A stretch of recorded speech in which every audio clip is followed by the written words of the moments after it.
ঈদযাত্রায় কমলাপুরে ঘরমুখো মানুষের ঢল।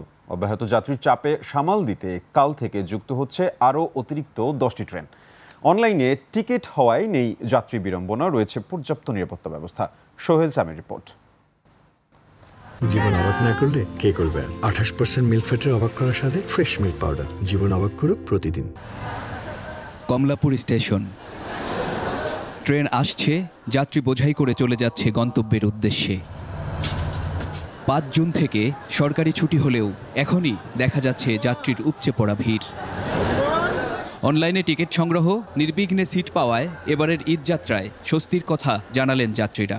ঈদের ছুটিতে বাড়িতে যাচ্ছি, অনলাইনে নিয়েছি, যেহেতু 3 তারিখ পর্যন্ত টিকিট কাটা গেছে তো ফ্রিলি কাটতে পারছি। অনলাইনে করছি।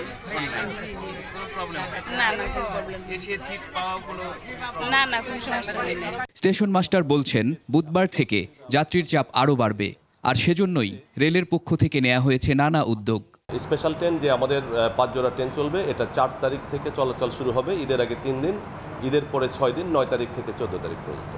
রেল লাইন পেট্রোলিংয়ের ব্যবস্থা করা হয়েছে এবং রেলের যে ব্রিজসমূহ আছে এইগুলো নিরাপত্তার জন্য প্রয়োজনীয় ব্যবস্থা গ্রহণ করা হয়েছে। ছাদে ভ্রমণ থেকে বিরত রাখার জন্য বিভিন্ন সংস্থা নিয়োজিত আছে। বিশেষ করে আমাদের রেলওয়ে কর্মচারী, নিরাপত্তা বাহিনী এবং গভর্নমেন্ট রেলওয়ে পুলিশের সমন্বয়ে একটি বিশেষ টিম আছে। কমলাপুর জুড়ে কড়া নিরাপত্তা, পরিচালিত হচ্ছে ভ্রাম্যমাণ আদালতও। বাংলাদেশ রেলওয়ে এবং রেলপথ মন্ত্রণালয় যৌথ প্রযোজনায় আমরা এই অভিযান পরিচালনা করছি। আইন শৃঙ্খলা পরিস্থিতি স্বাভাবিক রয়েছে এবং সকলেই সহযোগিতা করছে। কিছু ক্ষেত্রে আমরা জরিমানা করছি, অনেককে আমরা মোবাইল কোর্টের আওতায় আনছি। বুধবার থেকে যোগ হচ্ছে আরও 10টি অতিরিক্ত ট্রেন। ফিরতি যাত্রায় রয়েছে অগ্রিম টিকিটের ব্যবস্থা। সোহেল সামি, 21 টেলিভিশন, ঢাকা।